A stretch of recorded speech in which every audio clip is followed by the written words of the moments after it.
Good morning. I am the Reverend Ellem Quaadgras, serving in co-ministry here at South Church with Kirsten Hunter, our Director of Lifespan Ministry. And together, the two of us support the shared ministry of each of you to each other and to the world. I want to welcome you to worship this morning, to those of you online and those of you in the room, where today we get to be together with our youngest and our most wise, with our newest humans and those with a little more experience under our belts. Today we worship all together as one community of every age and every story, every generation, and every one of the hopes we each hold. And you will notice, as an all-ages service, in our order of service, they're structured a little differently. We're not going to be doing joys and sorrows candles today. You may hear more sweet murmurs, witness more energetic rustling, and once in a while, something happens that you may not expect.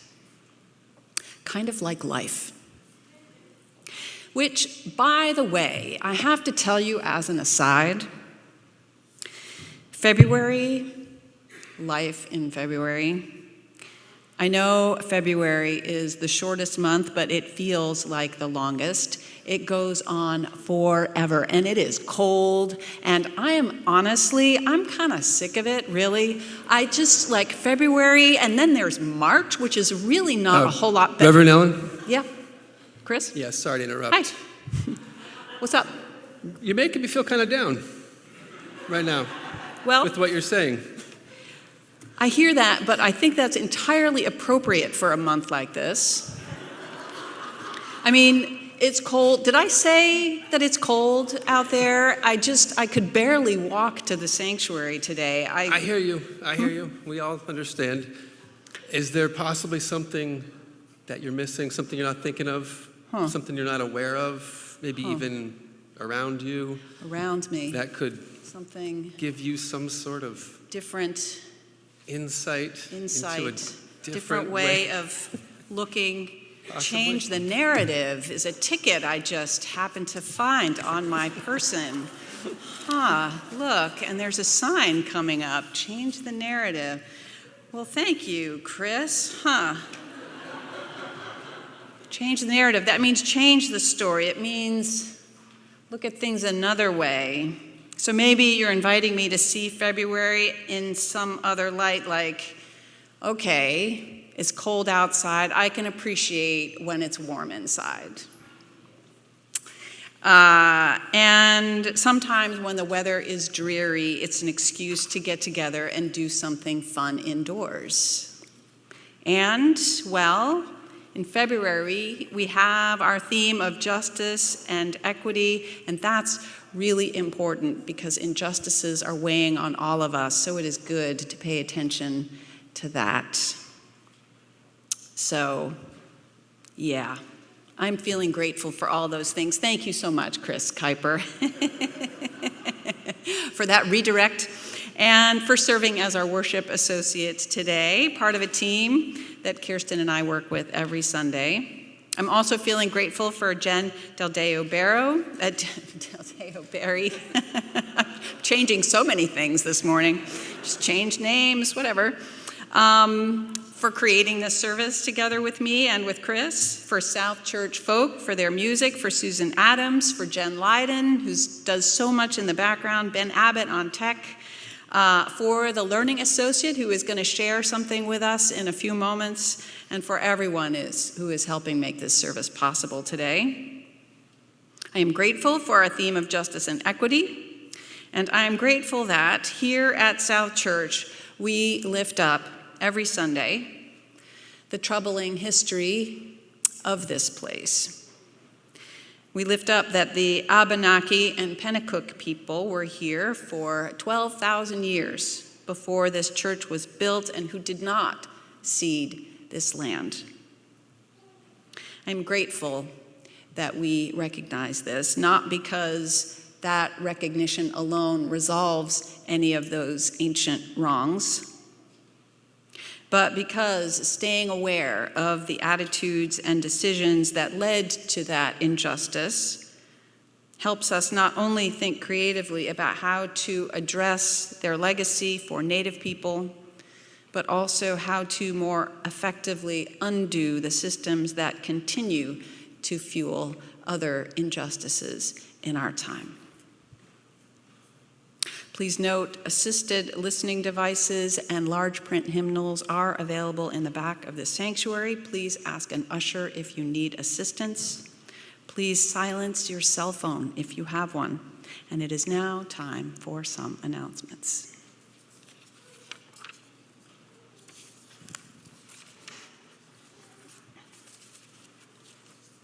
Good morning. Several announcements this morning. One, would you like to widen your worldview, learn how racism keeps us apart and what might bring us together, and how to become a better ally to people of color everywhere? Join Reverend Ellem for a class called Beloved Conversations, hosted through the UUA. Sign-up deadline is this Thursday, and you can reach out to her directly to learn more. I will say I did Beloved Conversations last year. It's a wonderful program. It's a form of small group ministry that dives deep into conversation and exploration. I highly recommend it. Also, in your orders of service, there are several things to note, 3 that I will lift up. First, this Wednesday, What's Up will meet. And that will be about delegates for General Assembly, which is a really fascinating part of our UU democracy. So please join What's Up this Wednesday for information on that. Also, the Committee on Ministries will be downstairs this morning collecting information about congregants' experience with worship.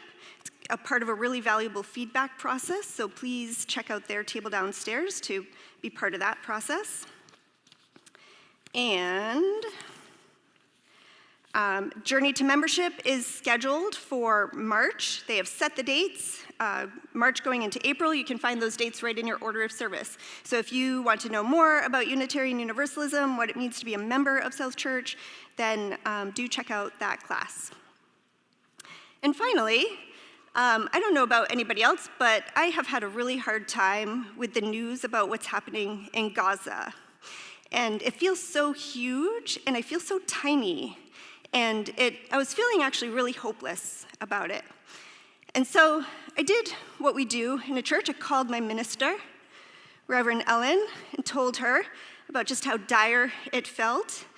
And Reverend Ellem said, well, you probably already have what you need to figure this out. And I was like, oh, how do I access that wisdom inside myself? I know. She's like, no. Do a different kind of search. You probably have something on you. Check your pockets. I was like, well, but I don't have any pockets. She's like, well, keep checking. And then I checked these new shoes that I thrifted recently. There was something in there. And it said, a ticket that says, stay hopeful. I was like, huh. So then I got an idea, and my daughter and I made postcards that say, ceasefire now. And so we printed a whole lot of them. And we're writing them to politicians, we're posting them, and we made enough that if you would like to have any to write or post, then you're welcome to take them. I will have them downstairs after worship. Thank you.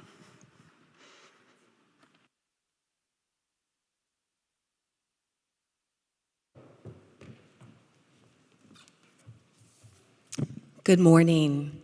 Everything is different up here, everything. And I'm going to have a new narrative today as well, Reverend Ellem, because I was supposed to be up here with my fellow learning associates, Ann Sherpick, and she got sick last minute. So being the creative artist that I am, I'm jumping in and doing it a little differently. So let me start. For those who don't know me, my name is Valerie Fagin, and I've been part of South Church for over 25 years now.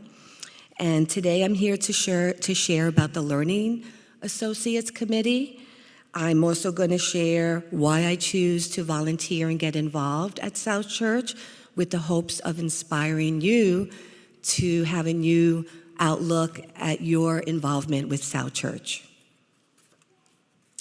So currently there are five worship associates, 5 associate committees: the Pastoral Associates, the Social Justice Associates, Worship Associates, Fellowship Associates, and Learning Associates. These 5 committees are the pillars of the South Church Foundation. Along with 8 other South Church members, Diana McNabb, Lori Bilby, Mary Bannock, Peter Jarrett, Rebecca Blake, Amanda Donovan, Kirsten Hunter, and Ann Sherpick, we make up what's called the Learning Associates Committee. How many of you here have heard of the Learning Associates Committee? Raise your hand. Whoa, okay, I see many have and many have not. So it makes sense. We are the newest committee. We formed about 4 years ago. We started right before COVID, and as of today, we are still evolving and forming. For example, just this year, we partnered up with the Covenant Group, also known as the Small Groups Ministry. Here's a little more information about what we do. The Learning Associates are committed to the learning part of the mission of the South Church. We strive to deepen Unitarian Universalist faith formation and relationships within and among the communities of our congregation and the larger community. We do this by highlighting the learning that is already taking place at South Church through services, classes, programs, leadership roles, and volunteer opportunities. We connect people to these growth opportunities, and we encourage reflection on the learning gained from these opportunities. We identify what might be missing from our learning and faith in development offerings. We create, in conjunction with our ministry, leadership, staff, and board of trustees, a process of members of our community to offer individually led learning opportunities. We coordinate, nurture, and sustain covenant groups.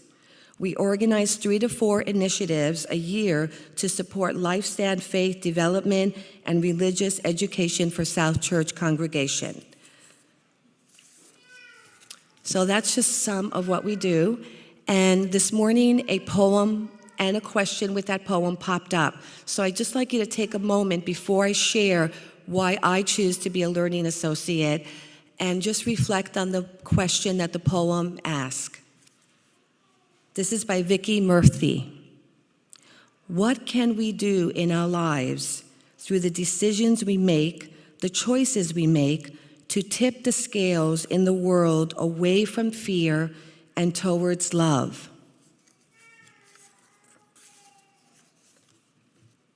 So there are many, many ways that I have received much value throughout my years with volunteering here at South Church. But today I'm going to highlight 2.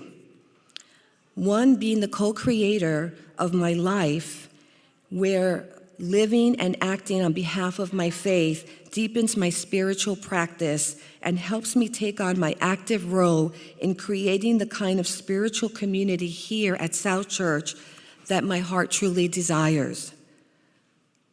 This is one way that I tip the scale towards love. My second highlight is, as a result of coming as I am, willing to learn new skills and sharing my unique self with others who are also proactive with building a community, caring, loving community, I have been able to make very deep, meaningful, and friendships that continue to grow and blossom at South Church here and beyond the walls here. So today, how will you tip the scales towards love at South Church? Please accept my heartfelt invitation to explore and deepen your connection to South Church on a whole new level by coming as you are, sharing your unique skills, and partnering up with others on a new path. I will be downstairs, so if you have any questions or questions about volunteering, please come see me during coffee hour. Thank you so much.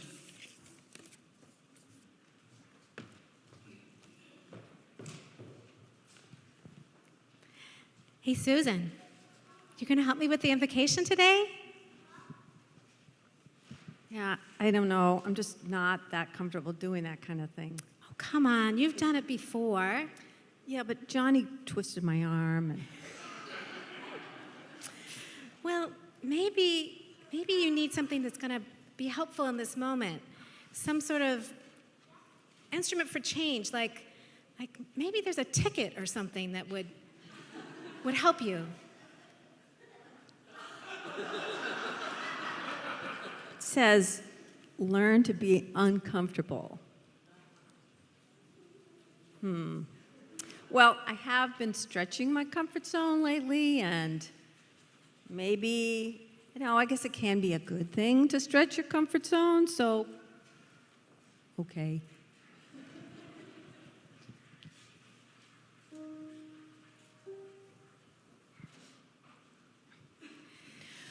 We would be one, as now we join in singing our hymn of love, to pledge ourselves anew to that high cause of greater understanding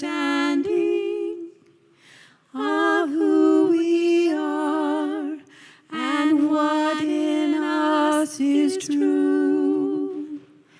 We would be one in living for each other, to show to all a new community.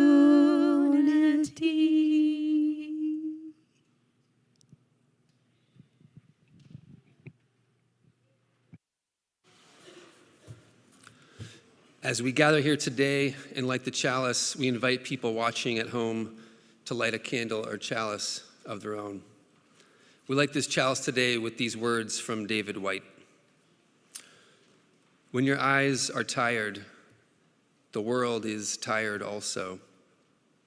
When your vision has gone, no part of the world can find you. Time to go into the dark, where the night has eyes to recognize its own. There you can be sure you are not beyond love. Please stand if you are able and join me in reciting the mission statement printed in your order of service. At South Church, we nurture spiritual growth through worship, learning, and community. We celebrate the worth and dignity of all people and inspire one another to act on our faith in the larger community.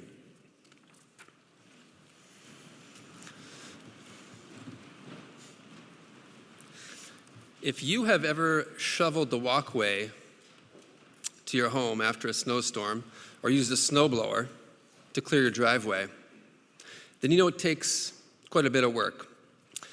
Have you ever wondered who shovels all the sidewalks and front steps of the thousands of stores, pharmacies, gas stations, hospitals, airports, schools, all these buildings that we go to and expect perfectly safe and cleared walkways? Sometimes you can catch a glimpse of a few workers wearing high visibility vests early in the morning, tidying up some snow around dumpsters or fire hydrants. But the bulk of that work is done by an army of regular people in the middle of the night. For a few winters, I was left in charge of recruiting snow shovelers for a local snow management company. It was a very simple project. All we had to do was find around 300 people who could drop whatever they were doing whenever it snows, convince them to do rigorous manual labor in cold, wet conditions, with complete strangers during the time when they would normally be sleeping. So it should be easy. We just had to find all these people with 100% availability, people who could just set their schedule to the Weather Channel. Surprisingly, it turns out there are many people in our communities that can do this, not because they have flexible work schedules or paid time off or any fewer responsibilities than anyone else, but because they're struggling to find full-time work. For sure, a lot of the folks that we hired, it was a side thing from their main job, or maybe they were self-employed and wanted to make some extra money. But many of the folks were unemployed or underemployed and scraping to get by. So first we approached this project in the traditional way. Go to our website, fill out an application, submit a resume, come in for an interview, speak English, come back to fill out the payroll paperwork, provide 2 forms of ID, have reliable transportation, don't be late for work, bring your lunch, bring some extra socks, etc. But as the business grew, we needed 500, 600, 700 people to fill all these positions over the course of the winter. And we realized our strategy had to change. But we didn't know how. If only there was some kind of hint that I had.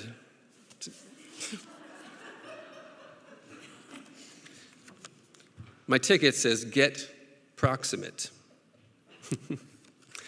And all we had to do was listen and to learn and to get proximate. Originally, we figured that offering highly competitive wages would attract way more people than we needed. And that helped. But it turns out there's a lot more to the story. And each person's story was unique. And there were many patterns from all these stories that we could learn from. So with each new applicant, we listened to their story. We got as close to their perspective as we could. We asked a lot of questions, and we started solving problems. A lot of folks thought that they were going to get paid cash the very next day. And we couldn't do that. But we changed our payroll so it was every Friday. And we switched to a service that allowed microloans during the week so people could get some money.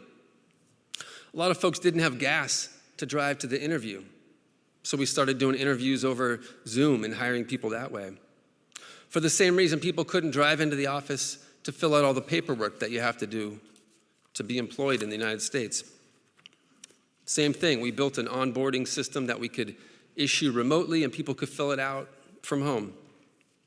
If people didn't have ID, we'd help them understand how to get a copy of their birth certificate or a new social security card. And if people didn't have a car, we'd set up central meeting places so people could carpool in before the snowstorms. We noticed that some people didn't have the right snow gear to wear.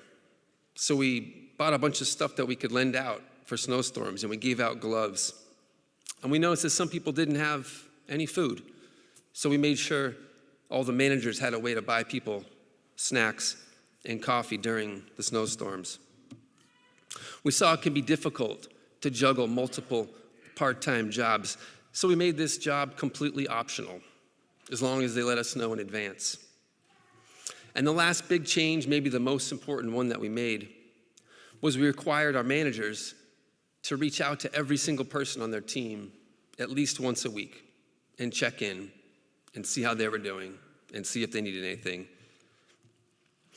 We didn't exactly set out to get proximate, but what we found is that was the only thing that really worked. Granted, this story is partly a story about capitalism and creativity. It's partly about problem solving for profit. But while we thought the answer was just to pay higher wages, it turned out the answer was to slow down, get to know people, and meet them where they are. And I met some of the hardest working people that I've ever known. Please rise in body or in spirit for our opening hymn, With Heart and Mind, number 300 in the gray hymnal.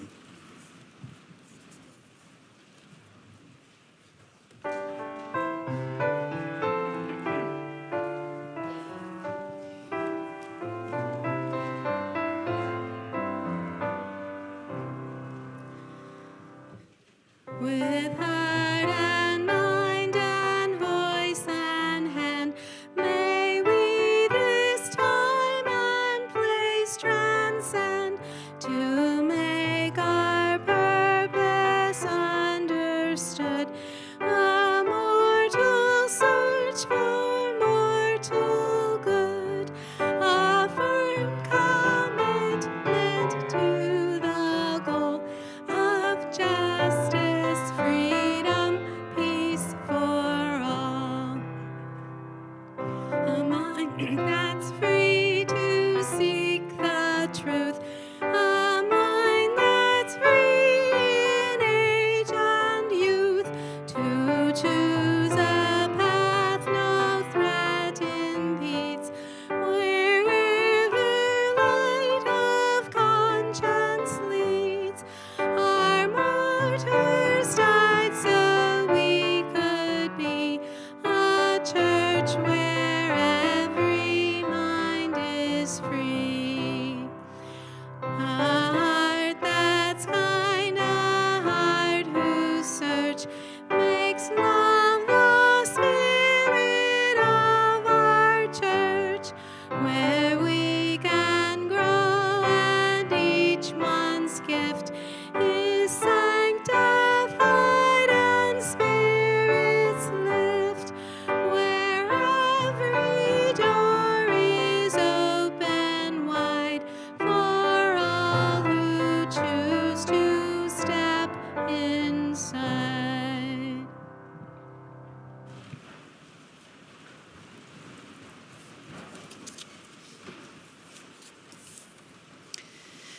So, you will notice we just shared with you 4 tickets, 4 keys, 4 steps to change the world. We didn't make them up, though. Those 4 phrases that you now see beautifully displayed before you came from someone named Brian Stevenson. Now, some of you who went on the Alabama learning trip last year know who he is, because you may have, I think you did, visit a museum and maybe also the memorial and the monument he set up. And some of you may also have heard him speak at our UU General Assembly some years ago. But for those who don't know, Brian Stevenson is a lawyer who fights against racism and unfairness in our justice system, for people in prison in particular. In his work, he has learned a great deal about what it takes to change an embedded system. And out of that work came these 4 steps, small tickets to really big change. Number 1, get proximate. I think it's over there. A fancy word for get close, get in there, jump into the fray, as Chris was so eloquently describing. It is hard to fix a problem from the other side of the world or from the other side of town. You have to go where the people are. Number 2, change the narrative, a fancy word for change the story. Change the stories from ones of discouragement, like some people are bad, or things won't change anyway, there's nothing I can do. Tell a new story that implies people have good in them. There are things we can do. There's hope. Which leads right to number 3, stay hopeful. We get to practice looking for hope even when it's hard to see. Because even when things don't look good, if we stay in it and change the way we look at things, we can stay energized. And then number 4, which may be the most important one, learn to be uncomfortable. Much of life is hard, but the fact is, some of the best things in life include times of discomfort, and when we learn to be uncomfortable, we open up our world. You will notice you received your own 4 tickets in your order of service. You do not need to place them anywhere on your person, but you can take them home with you, and you'll notice there is space to write.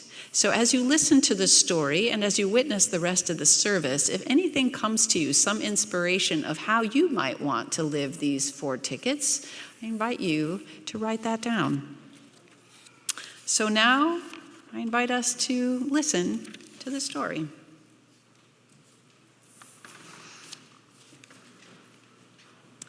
So our story will be in 3 parts today. We'll do a part and take a pause, and then another part, pause, and then the final part.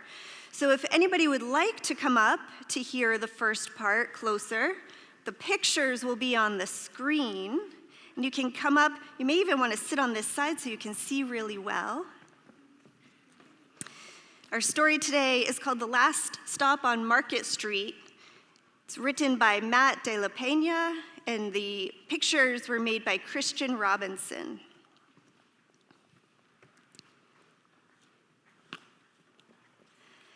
CJ pushed through the church doors, skipped down the steps. The air smelled like freedom, but also smelled like rain, which freckled CJ's shirt and dripped down his nose. He ducked under his Nana's umbrella, saying, "How come we gotta wait for the bus in all this wet?" "Trees get thirsty too," his Nana told him. "Don't you see that big one drinking through a straw?" CJ looked for a long time, but he never saw a straw.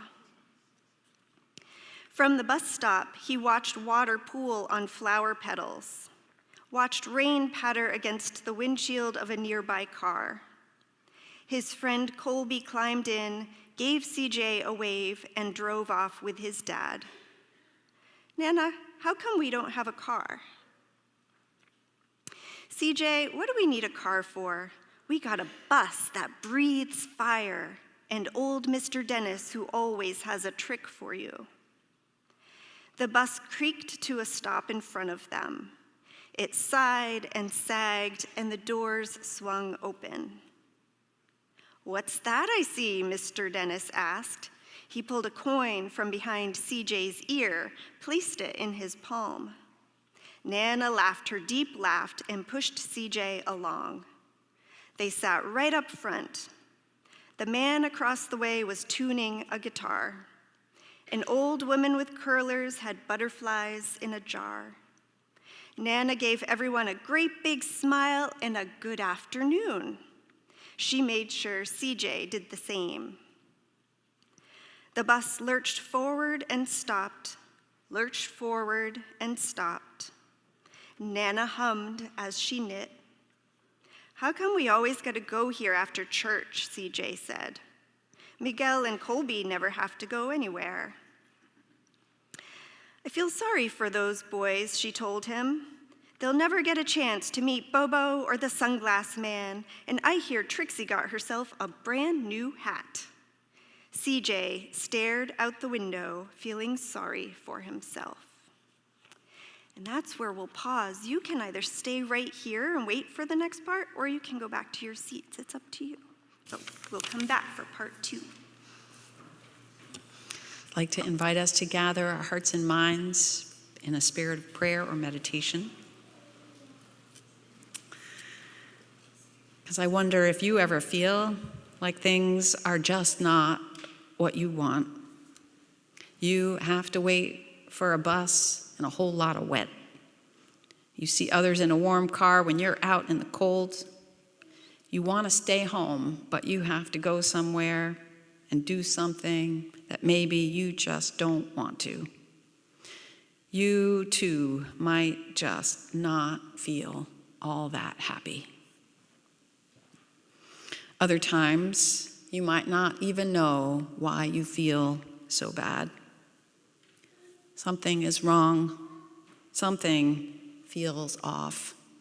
Something feels bad.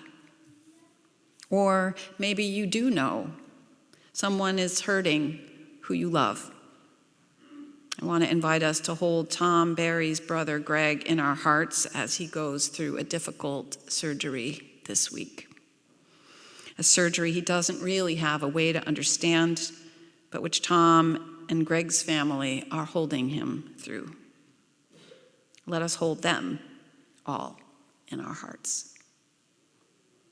Maybe you know someone going through a hard time that you're holding in prayer right now. Maybe you are going through a hard time and you need prayers. Please do let me or Kirsten know if that's you. We hold you all in our hearts. Or maybe you see injustice in this country and the ways it divides people and hurts those most who already had the least. Maybe you're weighed down with grief over what is happening in our world. The nightmare in Gaza, the relentless assaults in Ukraine. And still there is more. We know there is more places, more places in the world where there is suffering that goes on.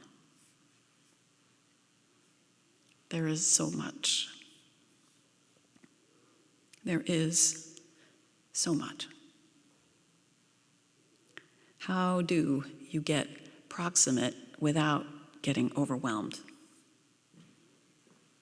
How can we stay hopeful? What is a narrative you are called to change? And what becomes possible when we get uncomfortable?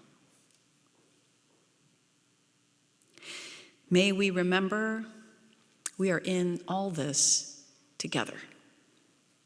None of us has to face hard things alone. And may this community support every one of us. And may it be an inspiration so that we each might bear light in our families, in our communities, and in the world. While we won't be lighting candles today, I invite you to light a flame in your own heart for what you long for, what you hope for, what you might do to help make a change for you or someone you love, for a world that needs us. I invite us into a moment of quiet, followed by music from Susan. No music from Susan, a moment of quiet, and then we will begin the story again.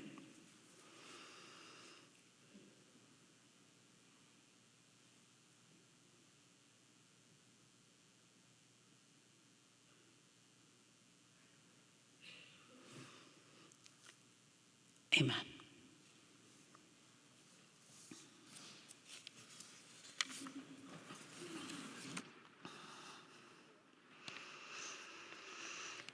Okay, part 2. So remember, when we left, CJ was on the bus with his Nana. He watched cars zip by on either side, watched a group of boys hop curbs on bikes. A man climbed aboard with a spotted dog and dark glasses. CJ gave up his seat. How come that man can't see? Boy, what do you know about seeing? Nana told him. Some people watch the world with their ears. That's a fact. Their noses too, the man said, sniffing at the air. That's a mighty fine perfume you're wearing today, ma'am. Nana squeezed the man's hand and laughed her deep laugh. 2 older boys got on next. CJ watched as they moved on by and stood in the back. Sure wish I had one of those, he said. Nana set down her knitting. What for? You got the real live thing sitting across from you. Why don't you ask the man if he'll play us a song? CJ didn't have to. The guitar player was already plucking strings and beginning to sing. To feel the magic of music, the blind man whispered, I like to close my eyes. Nana closed hers too. So did CJ and the spotted dog. I wonder if you all might like to close your eyes. And in the darkness, the rhythm lifted CJ out of the bus, out of the busy city.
CJ saw sunset colors swirling over crashing waves, saw a family of hawks slicing through the sky, saw the old woman's butterflies dancing free in the light of the moon. CJ's chest grew full, and he was lost in the sound, and the sound gave him the feeling of magic. The song ended, and CJ opened his eyes. Everyone on the bus clapped, even the boys in the back. Nana glanced at the coin in CJ's palm, and CJ dropped it in the man's hat. We'll pause again.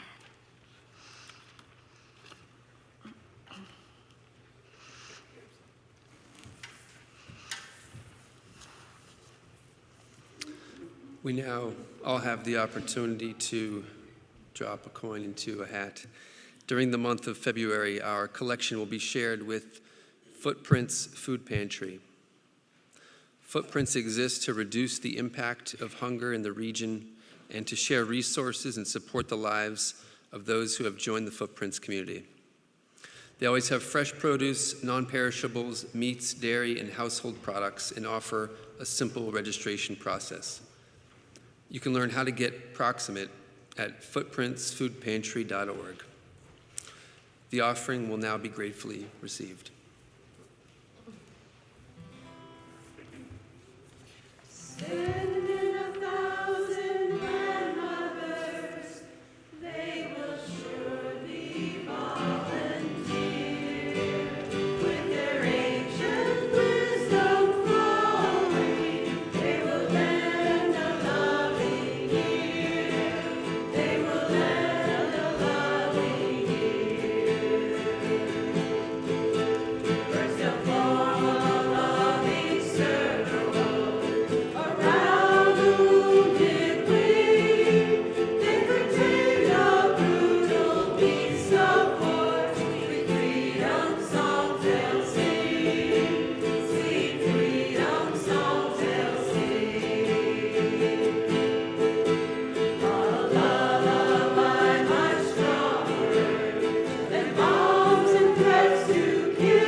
"Last stop on Market Street," Mr. Dennis called. CJ looked around as he stepped off the bus. Crumbling sidewalks and broken down doors, graffiti-tagged windows and boarded-up stores. He reached for his Nana's hand. "How come it's always so dirty over here?" She smiled and pointed to the sky. "Sometimes when you're surrounded by dirt, CJ, you're a better witness for what's beautiful." CJ saw the perfect rainbow arcing over their soup kitchen. He wondered how his Nana always found beautiful where he never even thought to look. I wonder if we could pause and think about, where do we find beauty or hope where we never even think to look? CJ looked all around them again, at the bus rounding the corner out of sight, and the broken street lamps still lit up bright, and the stray cat shadows moving across the wall. When he spotted their familiar faces in the window, he said, "I'm glad we came." He thought his Nana might laugh her deep laugh, but she didn't. She patted him on the head and told him, "Me too, CJ. Now, come on."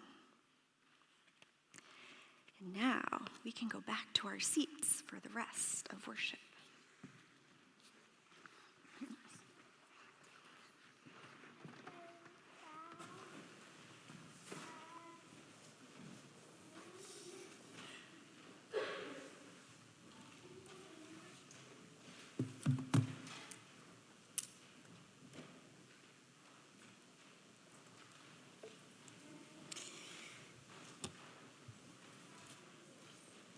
There may be beauty in places we don't always think to look, and there may be hope there too. I love these tickets to change, these steps to change the world from Brian Stevenson's reminders. We can look somewhere where we don't always think to look, toward what is uncomfortable, to places where things are hard, toward people in difficult situations. Whatever stands in the way of doing that can also stand in the way of doing so much more. I don't know, but I get the weird feeling that our dominant culture keeps telling us to look in one direction, tells us, here's what you need to do, here are the 5 steps to success, the 10 paths to happiness. If you do this, you'll have a nice warm car, you'll have a fancy car, you'll have the best car. You want to be like these people over here, you'll be just fine if you do that. But if we're always looking over here, what about these folks over here? As you use, we believe everyone has a spark of the divine. Not just the people who are in the most picture-perfect situations, not only people in situations that we envy. Brian Stevenson has spent his career working with those whose lives do not look picture-perfect. In fact, just the opposite. He has spent his career helping people in prison, people with very little money, power, or success that we're told to look for all the time. He, in his work, got proximate, not just physically, although he did do that. He went into prisons to meet with clients and help in all the ways he could. But he also, most importantly, he got proximate in his heart. He cared about the people he was helping. He got to know them as people, not just prisoners. He connected with their humanity and so got more in touch with his own. Referring to his work with a prisoner named Jimmy Dill, he once said something like this: "Much as I desperately wanted mercy for Jimmy and would have done anything to create justice for him, I can't pretend that my struggle for justice is disconnected from my I can't pretend that my struggle for justice for him is disconnected from my own. We are all broken by something. We have all hurt someone or been hurt. The ways I have caused suffering might be different, but our shared brokenness connects us, he writes. It is also the source of our common humanity, the basis for our shared search for comfort and meaning and healing. I'm reminded of a story from Buddhist nun Pema Chodron that she once told about Bernard Glassman Sensei, someone who does a lot of work with homeless people in New York. He said he doesn't work with the homeless because it makes him a good person, but because going into the areas of society that he has rejected is the only way to make friends with parts of himself that he has rejected. It's all interrelated, Chodron continues. We work on ourselves in order to help others, but we also help others in order to work on ourselves. These 4 tickets to change the world are also tickets to change ourselves. We can't do one without the other. We can't do the other without furthering the one.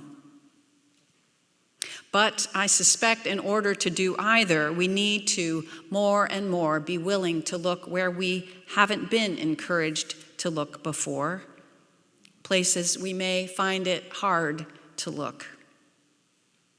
Which is why I think the staying hopeful part is so important, why changing the narrative is so crucial. Getting discouraged doesn't help.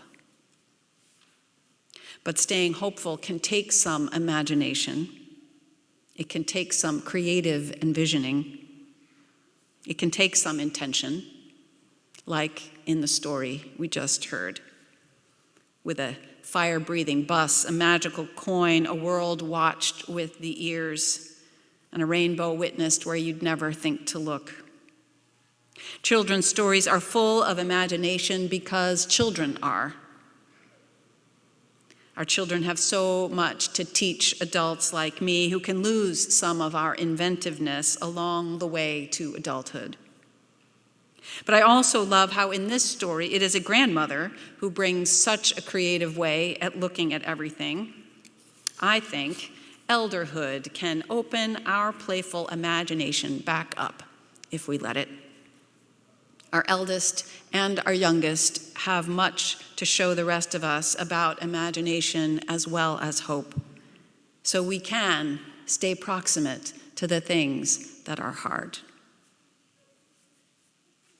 The other day I was watching Al Jazeera News about a young boy named Mohammed Shalik, who used to love to fly kites near his home in northern Gaza.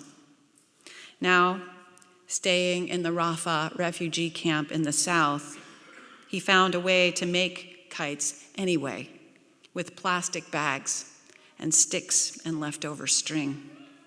In this clip, they showed Mohammed showing other children how to make them too, and you see them flying, these beautiful, colorful creations, 3, 4, 5 of them high against a deep blue sky.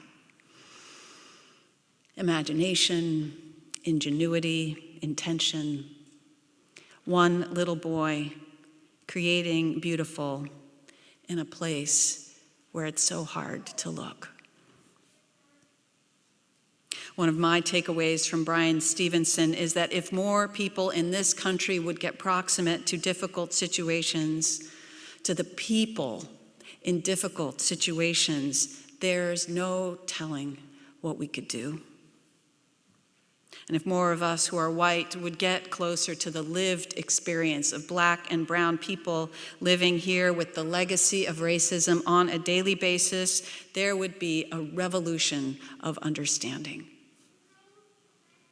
And if more people listened, heard, built relationships, attended, witnessed hurt with people who are hurting, then took action based on what we would then know with our whole being, change would be unstoppable. So, how might we get proximate with our bodies or our hearts? How might we find or create beautiful? We can't do it all, but we can do something. Maybe it's signing a postcard for ceasefire in Gaza. Maybe it's taking a beloved conversations class to better understand the racism that sits at the root of so much injustice here and around the world. Maybe it's participating in the peace coalition Kirsten talked about last week, calling up your senators and representatives, or maybe it's literally volunteering at your local soup kitchen. Come find me if you want to do a stint with me at Crossroads sometime. Our dominant culture might tell us to look over here, but we don't have to limit ourselves. When we open up our minds and our world, we too might just find hope and beauty we did not know was there, and the impact of the seeds we plant and what might grow is yet to be discovered. May it be so. Amen. Let us join together for our closing hymn, number 348. Please rise in body or in spirit.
We extinguish this flame, but not the light of truth, the warmth of community, or the fire of commitment. These we carry in our hearts until we are together again.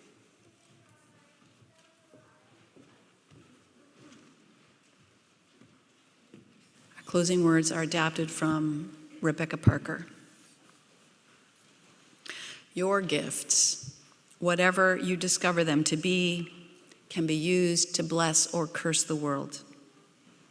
The mind's power, the strength of hands, the reaches of the heart, the gifts of speaking, listening, imagining, seeing, waiting. Any of these can draw down the prison door, hoard bread, abandon the poor, obscure what is holy, comply with injustice, or withhold love. And any of these can serve to feed the hungry, bind up wounds, welcome the stranger, praise what is sacred, do the work of justice, and offer love. We must answer this question: what will you do with your gifts? May we choose to bless the world. Amen.